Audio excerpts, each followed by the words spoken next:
त्याच्यानंतर स्पोर्ट्सशी संबंधित काही तुमचं लेसन असेल, एखादा प्लेअरवरचा लेसन असेल किंवा काय, तर गेमवर म्हटलं कसं ग्राउंड असू शकतं बा, हे तुम्ही मुलांना दाखवू शकता. हे पर्टिक्युलर बास्केटबॉल ग्राउंड आहे.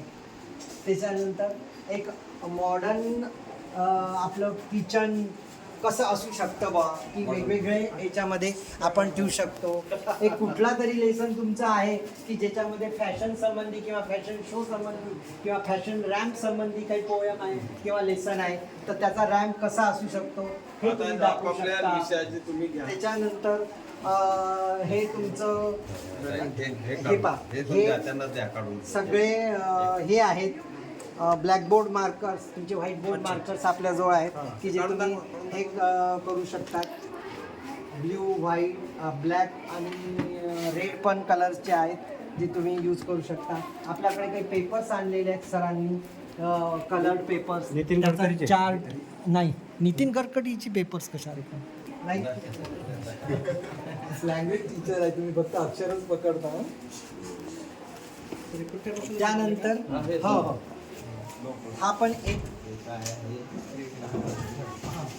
पेपर्स, कलर पेपर तुम्हाला वर्गात काही लावायचं चार्ट वगैरे बनवायचं असेल तर तुम्ही ते घेऊ शकता. हे योगा संबंधित किंवा काही महत्त्वाचं शिकवायचं असेल तर त्याचं एक मॉडेल आपल्याकडे आहे, ते तुम्ही घेऊ शकता. एक गार्डन व्ह्यू लोकेशनसाठी पाहिजे असेल तर तुम्हाला हे तुम्ही घेऊ शकता. त्यानंतर छोट्या मुलांचा पुन्हा कुठला नवीन नवीन गेम्स काय असू शकतात बा, तर त्याच्यासाठी तुम्ही हे घेऊ शकता. ते सलून कसा असू शकते बा, तर त्याचा एक हा लुक आहे. तर हे तुम्ही मुलांना टीचिंग एडसाठी येऊ शकता. असे वेगवेगळे आहेत. त्याच्यानंतर इथे काही चित्र लागलेले आहेत.